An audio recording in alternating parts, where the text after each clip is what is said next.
વિસાવદર જીતવા ભાજપે કરાવ્યો સર્વે તો CR પાટીલે ગોપાલ ઇટાલિયાને ફેંક્યો પડકાર કે જેમનો બેઝ એ બેઝ જ ખોટો છે, એમના કોઈ ભ્રમમાં આવતા નહીં, એમને ખોટી વાતોમાં ભરમાતા નહીં, એમના લાલચમાં આવતા નહીં। આ વખતે કોઈ ભૂલ ન થાય, આપણે આવનારી પેઢીને પણ જોવાનું છે। અહંકાર, પડકાર અને જીતનો વિશ્વાસ વ્યક્ત કર્યો છે ગુજરાતના પ્રદેશ પ્રમુખ ભાજપના CR પાટીલે। વિસાવદર વિધાનસભાની પેટા ચૂંટણીને લઈને વિસાવદર વિધાનસભાની પેટા ચૂંટણીમાં ભેસાણમાં ભાજપ કાર્યાલયનું સંમેલન યોજાયું, જેમાં મોટી સંખ્યામાં ભાજપના કાર્યકર્તાઓ ઉપસ્થિત રહ્યા। કાર્યકર્તાનો જુસ્સો વધારવા CR પાટીલે સંબોધન દરમિયાન આમ આદમી પાર્ટી પર પ્રહાર કર્યા હતા અને લોકોને આમ આદમી પાર્ટીના નેતાઓની વાતમાં ન આવવા અપીલ કરી।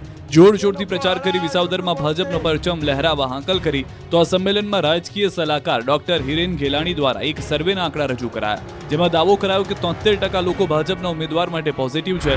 44,000 મતદારોનો અભિપ્રાય જાણ્યો, જેમાંથી 32,400 મતદારો ભાજપ તરફી દેખાયા, એટલે હવે લીડ વધારવા જ મહેનત કરવાની હોવાનું કહ્યું। 5 દિવસની અંદર 294 બૂથમાં 286 બૂથના કેપ્ટન બધા અહીંયા બેઠા છે અને બધા કેપ્ટન થ્રુ 44,000 વોટરને પર્સનલી મળીને આવ્યા છે। 44,000 વોટરને પર્સનલી મળાનું છે, એમાંથી 32,400 વોટર પોઝિટિવ છે। આ નરેટિવ બની રહ્યું છે તો જીત નિશ્ચિત છે, પણ લીડને વધારવા માટે જે સર્વે આપણે કર્યો છે, જે સર્વેના આન્સર ઉપરથી આપણે કહી શકીએ એ કે 3 વસ્તુઓ ધ્યાનમાં રાખીને આપણે આવનારા 10 દિવસ સુધીનો પ્રચાર કરવો જોઈએ। વિસાવદરમાં પ્રચાર દરમિયાન ગોપાલ ઇટાલિયા પર પથ્થરમારો, પોલીસ સ્ટેશનમાં મચાવી ધમાલ।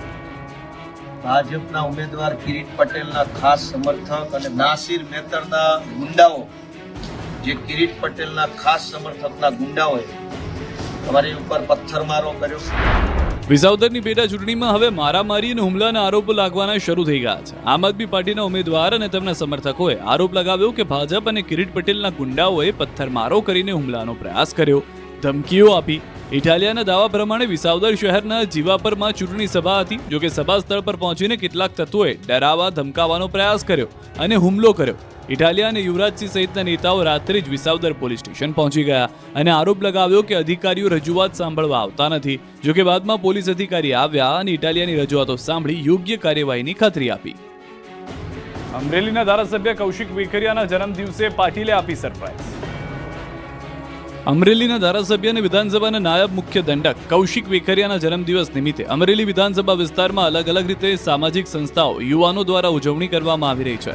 આ દરમિયાન CR પાટીલે મુલાકાત લઈ સરપ્રાઈઝ આપી હતી। પ્રથમ કૌશિક વેકરિયાના વતન અમરેલી તાલુકાના દેવરાજ્ય આંગણવાડી ખાતે માસૂમ ભૂલકાઓ સાથે ઉજવણી કરવામાં આવી, જે બાદ અમરેલી તાલુકાના બાબાપુર ગામમાં સર્વોદય સરસ્વતી મંદિરના બાલઘર ખાતે વિશિષ્ટ બાળકોને સ્કૂલ બેગ સહિત કીટ વિતરણ કરી જાળિયા ગામમાં સિંદૂર વનનું લોકાર્પણ કરવામાં આવ્યું। ત્યારે પ્રદેશ પ્રમુખ CR પાટીલ વિસાવદરના નિયત કાર્યક્રમ દરમિયાન અમરેલી પહોંચી ગયા, કૌશિક વેકરિયાના જન્મદિવસની સરપ્રાઈઝ આપી।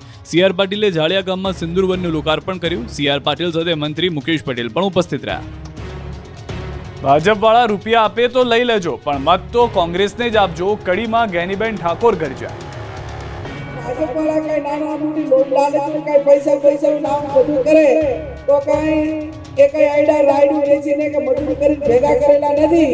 આલે તો લઈ લેજો, વાપરવા તો વાપરજો, ના વાપરવા રમેશભાઈના કામમાં વાપરજો, પણ વોટ કોંગ્રેસને આપજો।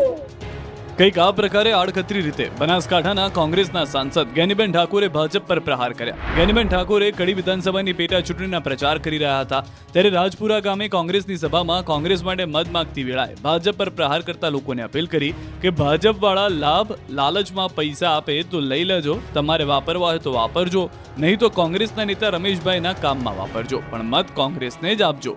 બીજી તરફ કડી બેઠક પર જીત મેળવવા કોંગ્રેસે પૂરજોશમાં પ્રચાર શરૂ કર્યો છે। ખાનગી હોટલમાં ઠાકોર સમાજની મીટિંગ મળી, જોટાણા અને કડી વિસ્તારના ઠાકોર સમાજના મતદારોને ભેગા કરી રીઝવવા પ્રયાસ કર્યો। મીટિંગમાં જગદીશ ઠાકોરે કહ્યું કે ભાજપ છેલ્લી ઘડીએ કતકડું કરશે, પણ આપણે વધુમાં વધુ મતદાન કરી જીતવાનું છે। ગ્રામ પંચાયતની ચૂંટણીમાં ઉમેદવારી પત્ર ભરવાનો સમય પૂર્ણ, હજારો ઉમેદવારો ગ્રામ પંચાયતની ચૂંટણી લડવા માટે સજ્જ। 22 જૂને ગ્રામ પંચાયતની ચૂંટણીનો જંગ જામશે. 8,326 ગ્રામ પંચાયતની ચૂંટણી થશે, જેના માટે ઉમેદવારી પત્ર ભરવાનો આજે અંતિમ દિવસ હતો. 11 જૂને ઉમેદવારી પરત ખેંચવાનો અંતિમ દિવસ છે. 2 દિવસ બાદ ચૂંટણી માટેનું ચિત્ર સ્પષ્ટ થશે. હજારો ઉમેદવારો ગ્રામ પંચાયતની ચૂંટણી લડવા માટે સજ્જ છે.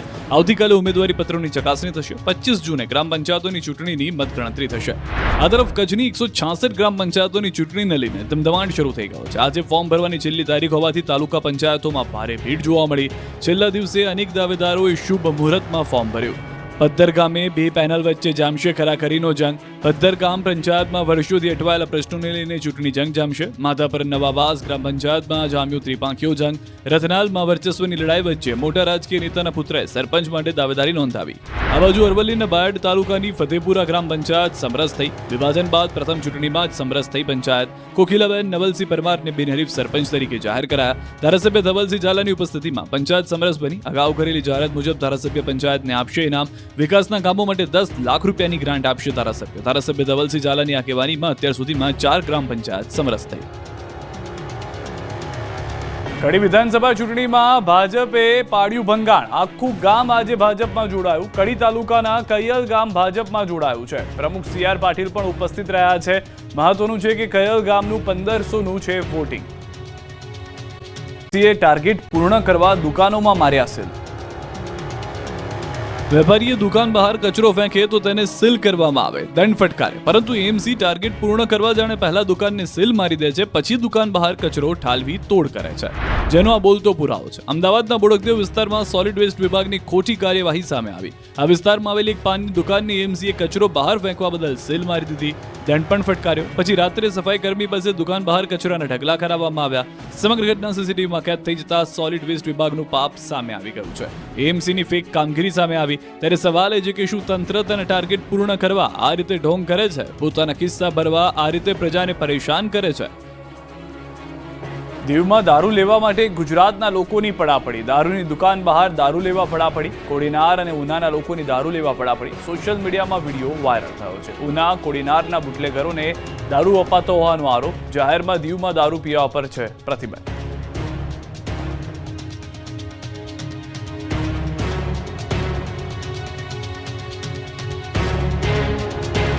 માનવ મંદિર આશ્રમમાં સાધુ ભક્તિરામ બાપુએ વધુ એક અનોખી પહેલ કરી. એક એવા નિઃશુલ્ક કુમાર છાત્રાલયનું લોકાર્પણ કરવામાં આવ્યું, જેમાં મંદિરના પૂજારીઓના બાળકોને અભ્યાસ કરાવવામાં આવશે. આ લોકાર્પણ કાર્યક્રમ દરમિયાન કથાકાર મોરારી બાપુ, સાંસદ રૂપાલા, રામ મોકરિયા, દિલીપ સંઘાણી સહિતના નેતાઓ અને સાધુ સંતો ઉપસ્થિત રહ્યા હતા. ઉદયપુરમાં તલના ભાવ તળિયે બેસી જતા ખેડૂતો રડ્યા.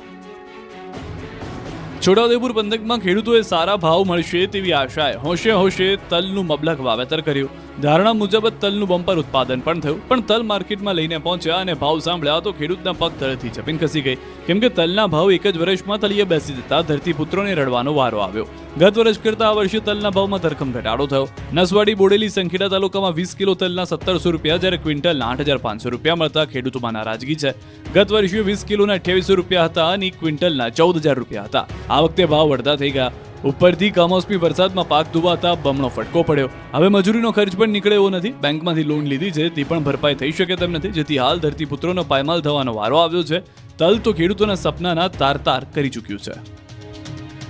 ગુજરાત હાઈકોર્ટને બોમ્બથી ઉડાવી દેવાની ધમકી મળતા હાઈકોર્ટ ખાલી કરાવી. સ્કૂલોને બોમ્બથી ઉડાવવાની ધમકી વચ્ચે હવે ગુજરાત હાઈકોર્ટને બોમ્બથી ઉડાવી દેવાની ધમકી. હાઈકોર્ટના ઈમેલ પર અજાણી વ્યક્તિએ બોમ્બથી ઉડાવી દેવાની ધમકીનો ઈમેલ કર્યો, જેથી પોલીસ દોડતી થઈ ગઈ. પોલીસ હાઈકોર્ટ પહોંચી, હાઈકોર્ટ ખાલી કરાવી. હાઈકોર્ટના ગેટ બંધ કરી ચેકિંગ શરૂ કરવામાં આવ્યું. ડોગ સ્કોડ અને બોમ્બ સ્કોડ દ્વારા ચેકિંગ શરૂ કરાયું. 6 BDDSની ટીમ દ્વારા સઘન ચેકિંગ કરાયું. હાઈકોર્ટની સુરક્ષા માટે ડીવાયએસપી કક્ષાના અધિકારીને નિયુક્ત કરવામાં આવ્યા, જેની હેઠળ SRPની 2 કંપની તથા ટેકનિકલ ઇન્સ્ટ્રુમેન્ટ્સ મૂકવામાં આવ્યા. ઘટનાની જાણ થતાં જ બોમ્બ ડિટેક્શન એન્ડ ડિસ્પોઝેબલ ટીમની ગાડી અને ફાયરની ગાડી હાઈકોર્ટમાં પહોંચી ગઈ. ગેટ નંબર 5 હાઈકોર્ટ સ્ટાફ પ્રવેશનો ગેટ બંધ કરવામાં આવ્યો. આ સાથે કોર્ટમાં પ્રવેશતા વાહનનું ચેકિંગ કરવામાં આવ્યું હતું. રિસેસ બાદ કોર્ટ બંધ કરવાની સૂચના આપવામાં આવી છે. આ સાથે વકીલોને પણ કોર્ટ છોડવા સૂચન કરાયું. જો કે ચેકિંગ બાદ અત્યાર સુધીમાં કંઈ મળ્યું નથી. ગોંડલના પૂર્વ ધારાસભ્ય જયરાજસિંહ જાડેજા અને તેમના પુત્ર ગણેશ ગોંડલની મુશ્કેલીમાં વધારો થઈ શકે છે, કારણ કે અમિત ખૂંટ આપઘાત કેસમાં જે સગીરાએ અનિરુદ્ધસિંહ જાડેજા અને તેમના પુત્ર રાજદીપસિંહ સહિત 5-6 લોકોની સંડોવણીના આરોપ લગાવ્યા હતા. એ સગીરાએ જ કોર્ટમાં જજ સમક્ષ ખળભળાટ મચાવી દે તેવું નિવેદન આપ્યું. સગીરાએ આરોપ લગાવ્યો કે જયરાજસિંહ અને ગણેશ ગોંડલના સાગરીતો દ્વારા ધાક ધમકી આપવામાં આવી હતી અને અનિરુદ્ધસિંહ અને રાજદીપસિંહનું નામ લેવા જણાવાયું હતું. રાજકોટમાં યુનિફોર્મની દુકાને ફડાકાવાળી થઈ. યુનિફોર્મની દુકાને ગ્રાહકે વેપારીને ઝીકી દીધા ફડાકા. રાજકોટના મવડી ચોક પાસે આવેલી સોનું યુનિફોર્મ નામની દુકાને સ્કૂલ ખુલતા જ યુનિફોર્મ લેવા માટે ભીડ જામી. મોટી સંખ્યામાં વાલીઓ યુનિફોર્મ ખરીદવા માટે પડાપડી કરી રહ્યા હતા. ત્યારે થોડી વારથી ઉભેલો એક ગ્રાહક કંટાળી ગયો અને ગરમીમાં પિત્તો જતા વેપારી સાથે બોલાચાલી કરી. બાદમાં મામલો ઉગ્ર બની ગયો અને વેપારી પર તૂટી પડ્યો. વચ્ચેનું પાર્ટીશન કૂદીને વેપારીને ફડાકા ઝીકી દીધા. વેપારીને બેરહેમીથી માર માર્યો, જેથી અન્ય ગ્રાહકો પણ ડરી ગયા હતા. વેપારીએ પોલીસ ફરિયાદ કરી હતી. બાઇક બહાર મૂકવાનું કહેતા સુરતની સોસાયટીમાં દૂધવાળાએ વોચમેનને માર્યો. સુરતના મોટા વરાછા વિસ્તારમાં દૂધ વિતરણ કરતા શખ્સની દાદાગીરી સામે આવી છે. વરાછાના મંત્ર ડ્રીમ હોમમાં દૂધવાળાએ વોચમેનને માર્યો હતો. સિક્યુરિટી ગાર્ડે દૂધવાળાને બાઇક બહાર મૂકવાનું કહેતા દૂધ વિતરણ કરતો શખ્સ ગુસ્સે ભરાયો હતો. દરવાજાને ધક્કો મારી સોસાયટીમાં ઘૂસવાનો પ્રયાસ કર્યો. આમ છતાં વોચમેને રોકતા બાઇક બહાર પાર્ક કરી વોચમેનને માર્યો હતો. ઢીગાપાટુનો માર મારી અધમુઓ કરી દીધો. દૂધવાળાની દાદાગીરીથી સોસાયટીમાં ડરનો માહોલ ઉભો થયો. લોકોએ આ અંગે ઉત્તરાયણ પોલીસ સ્ટેશનમાં ફરિયાદ કરી હતી. પોલીસે સીસીટીવીના આધારે તપાસ શરૂ કરી. સુરતમાં મોડેલ આપઘાત કરી લેતા ચકચાર. સુરતમાં કારકિર્દી નાની ઉંમરે ઘડીને પૂરપાટ દોડતી અને માત્ર 23 વર્ષની વયે મોડલ અંજલિ વરમોરાએ પંખે લટકી આપઘાત કરી લેતા પરિવાર સ્તબ્ધ થઈ ગયો. નવસારી બજાર સ્થિત કાર્તિક એપાર્ટમેન્ટમાં રહેતી 23 વર્ષીય અંજલિ અલ્પેશભાઈ વરમોરાએ પંખે લટકી જીવનને ટૂંકાવ્યું, જેથી આ વિસ્તારમાં ચકચાર મચી ગઈ. પરિવાર હજુ પણ અંજલિના આ પગલાનું કારણ જાણી શકી નથી. અંજલિની 2 વર્ષ પહેલા જ સગાઈ થઈ હતી અને તેના ફિયાન સાથે ખૂબ ખુશ હતી અને પરિવારમાં પણ કંઈ પ્રોબ્લેમ નહોતો, પરંતુ ઓફિસમાં કંઈ થયું હોવાની પરિવારને આશંકા છે. જ્યારે અંજલિએ આપઘાત કરતા પહેલા સોશિયલ મીડિયા પર મૂકેલી 2 પોસ્ટને લઈને પણ શંકા કુશંકા કરવામાં આવી રહી છે. તપાસમાં સામે આવ્યું છે કે મોડલ તેના ફિયાન્સ ચિંતન અગ્રવાલ સાથે આપઘાત કરતા પહેલા વાત કરી હતી. પોલીસ મોડલના મોબાઈલની તપાસ કરી રહી છે. મોબાઈલ ફેસ રીડિંગ લોક છે. પાસવર્ડ કોઈને ખ્યાલ ન હોવાથી મોબાઈલને તપાસ માટે FSLમાં મોકલવામાં આવ્યો. જ્યારે અંજલિએ આપઘાત કર્યો એ રાત્રે અંજલિ અડધો કલાક જ ઘરે એકલી હતી. અંજલિ 1 વર્ષ પહેલા જ મોડેલિંગની દુનિયામાં પગ મૂક્યો હતો. અલગ અલગ કંપનીઓ સાથે કામ કર્યા બાદ છેલ્લા થોડા સમયથી તેઓ રેવન્યુ મોડલ કાસ્ટિંગ એજન્સીમાં મોડેલિંગનું કામ કરતી હતી. પ્રાથમિક રીતે માનસિક તણાવમાં પગલું ભર્યું હોવાની આશંકા સેવવામાં આવી રહી છે. જોકે આ મામલે અઠવા પોલીસ વધુ તપાસ કરી રહી છે. સુરત પોલીસે ડ્રોનની મદદથી ચોરને ઝડપી પાડ્યો. પોલીસથી બચવા તાપી નદીમાં બોટ લઈને જાળી ઝાંખરામાં સંતાઈ ગયો. પણ ચોરને ક્યાં ખબર હતી કે પોલીસ 7મા પાતાળમાંથી પણ શોધી લેશે. પોલીસે ચોરને પકડવા એવી ગજબની ટ્રીક અપનાવી કે ચોર ગણતરીની મિનિટોમાં જ દબોચાયો. ચોરી કરીને ભાગેલા આરોપીને પોલીસે ટેકનોલોજીની મદદથી જાળી ઝાંખરામાંથી પણ દબોચી કાઢ્યો. સુરત પોલીસે ડ્રોન દ્વારા ઘરફોડ ચોરીનો કેસ ઉકેલી નાખ્યો. આરોપી મુકેશ ઉર્ફે લાલુ ઉર્ફે ગોવિંદ સરવૈયાને પકડવા પોલીસ વોચ રાખી બેઠી હતી. બાતમી મુજબની મોટરસાયકલ આવતા તેને અટકાવવા પોલીસે પ્રયાસ કર્યો, પરંતુ આરોપીએ પોતાનું બાઇક તાપી નદી તરફ વાળી દીધું. સિંગણપોર તરફના તાપી નદીના પાળા તરફ ભાગી આરોપી નદીમાં કૂદી ગયો. તરતા તરતા તાપી નદીમાં આવેલા બેટ પર જઈ જાડી ઝાંખરામાં સંતાઈ ગયો હતો. જોકે ક્રાઇમ બ્રાન્ચની ટીમે હિંમત ન હારી ફાયર બ્રિગેડની ટીમને બોલાવી સુરત બ્રાન્ચની ટીમ તેમજ ડ્રોન ટીમ સાથે બોટમાં બેસી બેટ પર જઈ સર્ચ ઓપરેશન હાથ ધરવામાં આવ્યું. ડ્રોન કેમેરાથી સર્ચ અભિયાન શરૂ કરતા 3 કલાક બાદ આરોપીને શોધી કાઢ્યો. આરોપી મુકેશ સરવૈયાની પોલીસે ધરપકડ કરી. સુરતના ભાઠા ગામે હવે રસ્તો જ ગાયબ થઈ જતા લોકો વિફર્યા.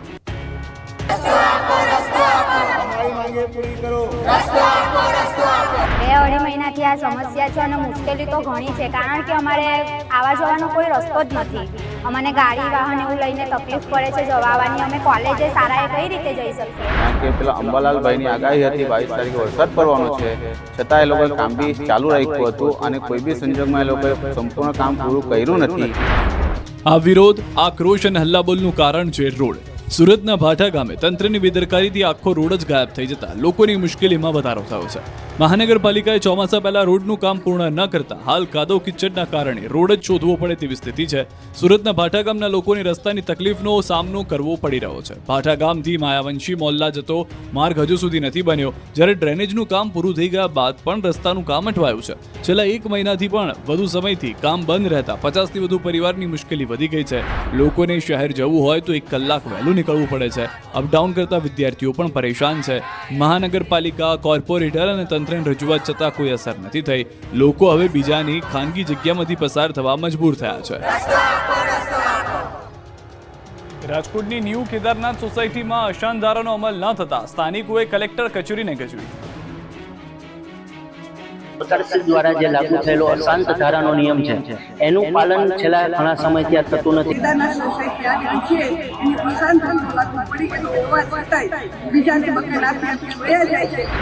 રાજકોટના કોઠારિયા રોડ પર આવેલી ન્યૂ કેદારનાથ સોસાયટીમાં અશાંત ધારો લાગુ થયો હોવા છતાં તેનો ચુસ્ત અમલ થતો નથી, જેથી લોકો એકત્ર થઈને કલેક્ટર કચેરીને ગજવી હતી. ન્યૂ કેદારનાથ સોસાયટીના રહીશો કલેક્ટર કચેરી ખાતે પહોંચ્યા હતા. અહીં હલ્લાબોલ કરી કલેક્ટરને રજૂઆત કરવામાં આવી. રહીશોનું કહેવું છે કે છેલ્લા 3.5 વર્ષથી સોસાયટીમાં અશાંત ધારો લાગુ થયેલો છે, છતાં તંત્ર દ્વારા કડક અમલવારી થતી નથી. કેટલાક લોકો પૈસા માટે અન્ય જ્ઞાતિના લોકોને મકાન વેચવા લાગતા અહીં ત્રાસ વધ્યો છે. અંદાજે 700 થી 750 લોકો વસવાટ કરતી સોસાયટીમાં રહેવાસીઓએ સુરક્ષા અને શાંતિ માટે તાત્કાલિક પગલાં લેવા માંગ કરી છે. આધાર કાર્ડ કઢાવવા વડોદરાની મહિલાએ જન્મનો બોગસ દાખલો કઢાવ્યો. વડોદરામાં હવે જન્મનો દાખલો બોગસ કઢાવવાના કૌભાંડનો પર્દાફાશ થયો છે. વડોદરામાં વોર્ડ 4 ઓફિસ પર આધાર કાર્ડ કઢાવવા આવેલી મહિલા જન્મનો બોગસ દાખલો લઈને આવી હતી. આધાર કાર્ડ ઓપરેટરે બોગસ દાખલો પકડી પાડી પોલીસ બોલાવી હતી. તપાસ કરતા જાણવા મળ્યું કે મહિલા સુરત કોર્પોરેશનનો બોગસ અને સાચો બંને જન્મનો દાખલો લઈને આવી હતી. મહિલાએ કહ્યું કે બાળકીનું નવું આધાર કાર્ડ કઢાવવા માટે મુશ્કેલી પડતા ખાનગી ઓફિસમાંથી 500 રૂપિયામાં જન્મનો બોગસ દાખલો કઢાવ્યો હતો. હાલ મહિલાની પોલીસે અટકાયત કરી તપાસ શરૂ કરી. સમગ્ર મામલે આધાર કાર્ડ વિભાગના અધિકારી શમિક જોશીએ લોકોને અપીલ કરી છે કે શોર્ટકટ ન અપનાવે. સરકારી ઓફિસમાંથી જન્મનો દાખલો કે અન્ય ડોક્યુમેન્ટમાં સુધારો થાય જ છે. વડોદરામાં 1 મહિનામાં બોગસ જન્મ દાખલાના 3 કિસ્સા જોવા મળ્યા.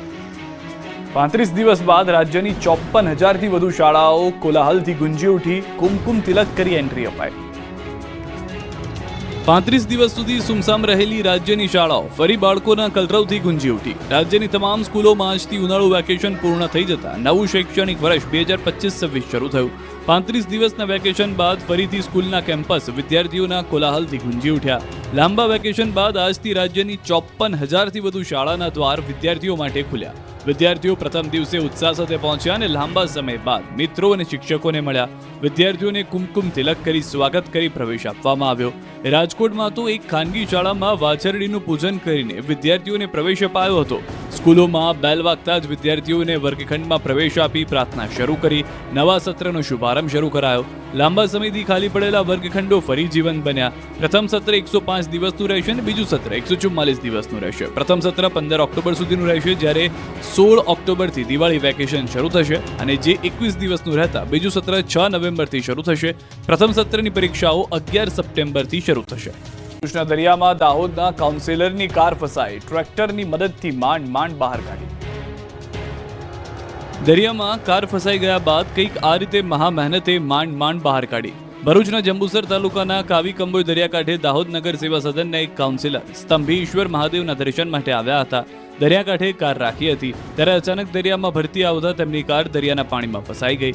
દરિયામાં પાણીની આવક વધતા કાર વધુ ઊંડાણમાં ફસાઈ ગઈ. સ્થાનિક લોકોને ઘટનાની જાણ થતાં તેમણે તાત્કાલિક મદદ માટે પ્રયાસો શરૂ કર્યા. કાર દરિયામાં એવી ફસાઈ ગઈ કે બહાર કાઢતા પરસેવો છૂટી ગયો. વ્હીલ દરિયાઈ માટીમાં જામ થઈ ગયા હતા. અંતે ટ્રેક્ટરની મદદથી કારને સલામત રીતે બહાર કાઢવામાં આવી હતી. સ્થાનિક પ્રશાસને દરિયાકાંઠે આવતા યાત્રાળુઓને સાવચેતી રાખવા અને કાળજીપૂર્વક પ્રવાસ કરવા અપીલ કરી છે.